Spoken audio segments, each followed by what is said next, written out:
Hey, are you thinking of getting a new camera for yourself in 2020 and not sure what to get? Sweet, I got you covered. Stay tuned.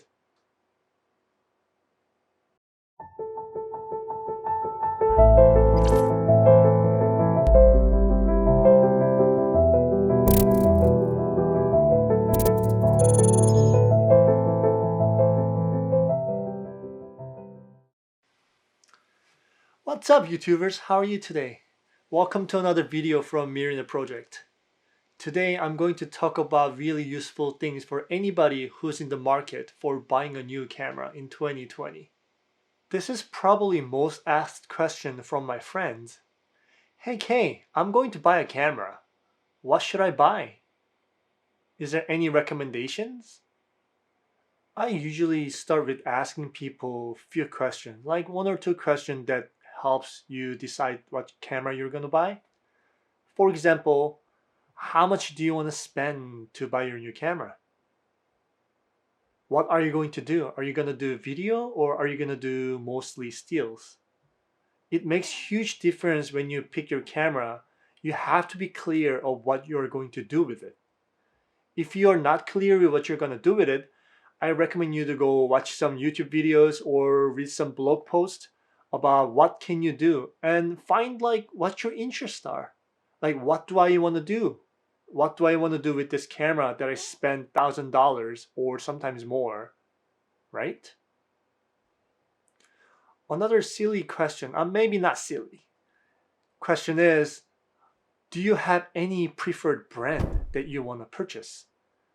Some people have really strong kind of brand preference. Like some people will buy just Canon, some people will just buy Nikon, or some people will just buy Sony. There's nothing wrong with having a brand preference, and sometimes it actually make your choice a lot easier because there's really not that many cameras from certain brand. There's maybe two, three choices you can get, but at the same time, there's no like 5, 10, or 20 different choices you're gonna make.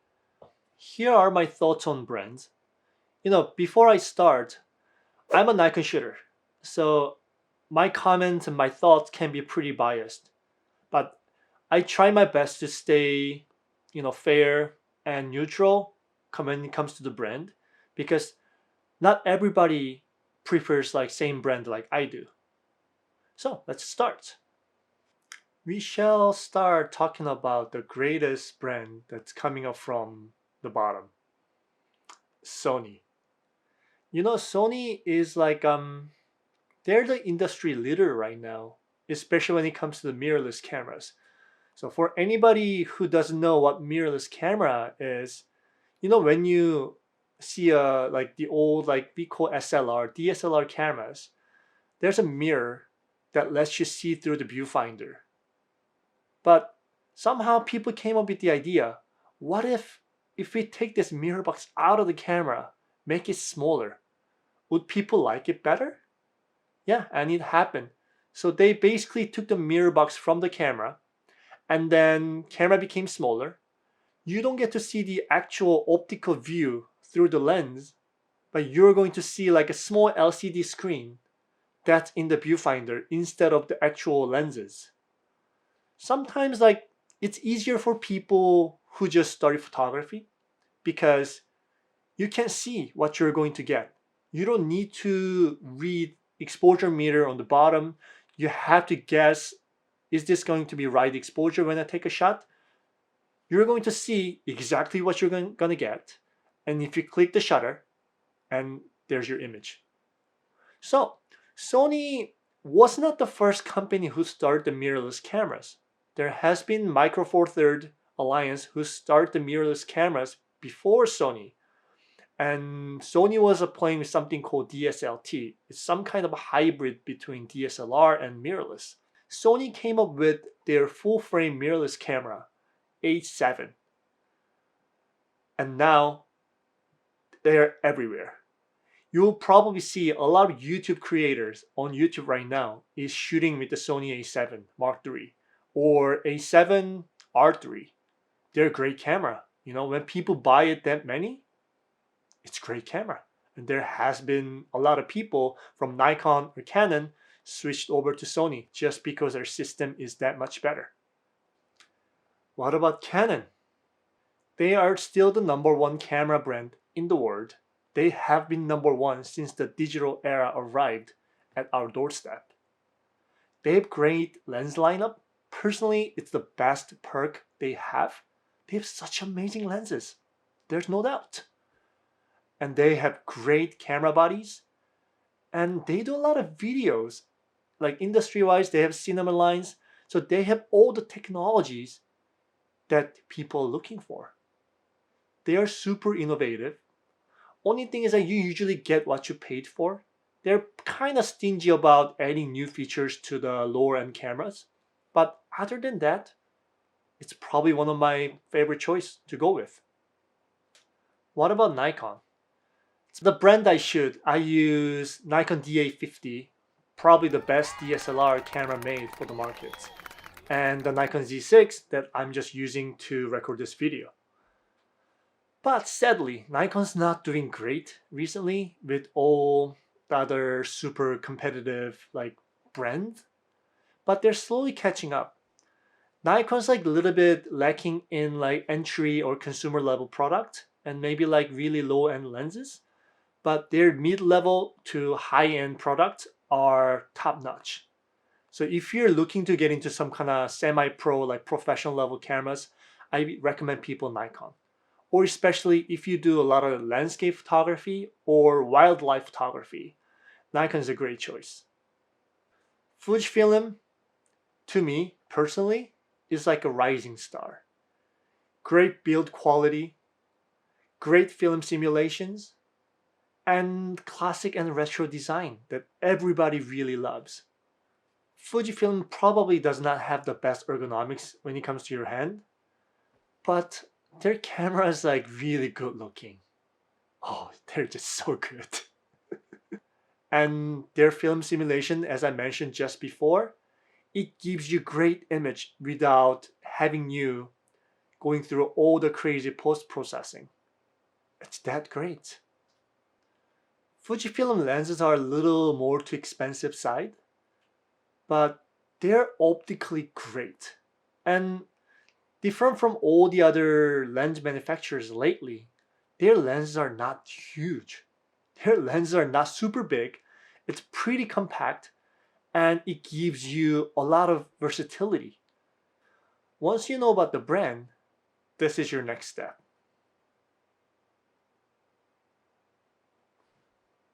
How much videos are you thinking of taking? All the brands had great image quality. Like when it comes to stills, they're great. There's no flaws.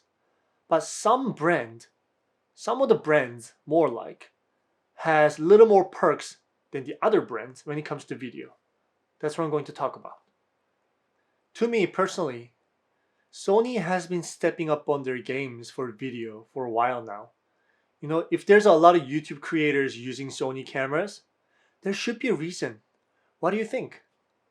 So their cameras come with the full features, even something like S-Log and some IBIS, which is in-body image stabilizer, that helps you hold the camera in your hand without using other equipment and still have a really smooth footage. And access to all the lenses they have. You know, Sigma and Tamron, the third-party companies, been making Sony E-mount lenses like crazy. Maybe because Sony opened up their focusing algorithm to other third-party companies, which Nikon and Canon has never done before. Canon and Fujifilm, if you go to that route, nothing wrong. They still have great video quality. They have all the infrastructure to support you. They've been supporting video for a while. Especially Fujifilm has been stepping up on their games for the last 2 generations of cameras. Now, there might be only camera who does like 4K 60 frame under $2,000. That's pretty big. But I think Sony still had a little more perks compared to Canon or Fuji. It might change in the next little while, but as of today, if you're thinking of going to do a lot more video than stills, I would strongly recommend Sony, like A6400, even 6600, which has a stabilizer built in, or maybe 60-100 if you're just looking to get some kind of budget cameras. So what are the options in the market around $1,000 range that has a great video quality, also has a great image quality, and kind of like popular that everybody like to get? So number one, Sony A6400 with 16 to 50 meter lens kit. So this camera just comes at 998 USD, and a lot of people use this camera just because it's so good. What about number two? I picked Nikon Z50. I actually did not know that this camera comes under $1,000 when you go to the US, because in Canada where I live, this camera is really not that cheap. I don't know why. Anyways, so Nikon Z50 comes to the second. So this camera comes with the full video features from Nikon Z6 other than the external kind of recording options for the S-Log, oh no, N-Log, or the RAW video. It has 16 to 50 millimeter lens that falls down to really small size that makes you easy to carry around. Ergonomics are great, and the viewfinder and the screen is really nice and crisp. So this was my second choice. So my third choice was a Canon M6 Mark II with 15 to 45 millimeter lens kit.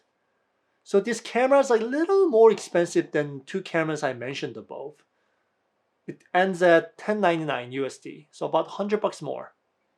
But you gotta think, this camera is actually a lot cheaper than the camera with the same sensor and the same processor from Canon, which is Canon 90D.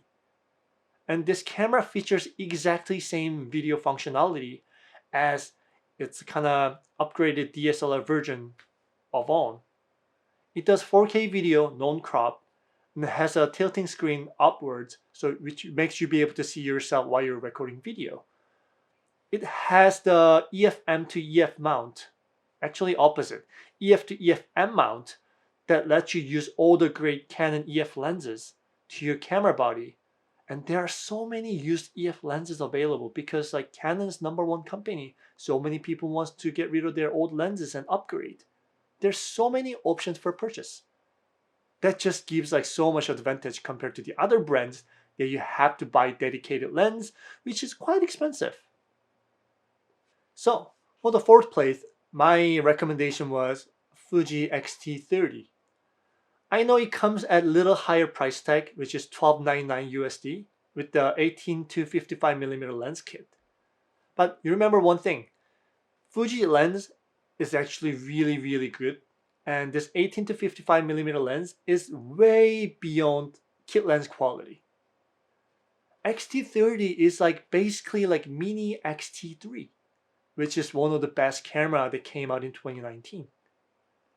Fujifilm has been doing this interesting thing. Their two-digit number line, so XT30 or XT20, they will inherit same sensor and same processor from their upgraded model, like single-digit flagship models. They will have exactly same image quality, exactly same processing, same video quality, maybe not the same video spec, but in a smaller body. So there you go. This is my recommendation for 2020, any cameras around $1,000 range. As I mentioned before, it's really a matter of like what you want to do with your camera. You have to figure out what you want to do, then the choice will come. Some brands has perks in certain areas, some brands has another perks in different areas. But when it comes to image quality or video quality, all those cameras are great. Think about what you want to do, or even think about what brand you like the best. That's a lot of times I tell my friends to just go buy brand you like, or maybe just go buy the prettiest camera you think. If you like my video, please like and subscribe. And if you have any questions about camera choices and about the spec or anything, I would love to answer to your questions. So please leave a comment below and I'll be back to you later. Thank you.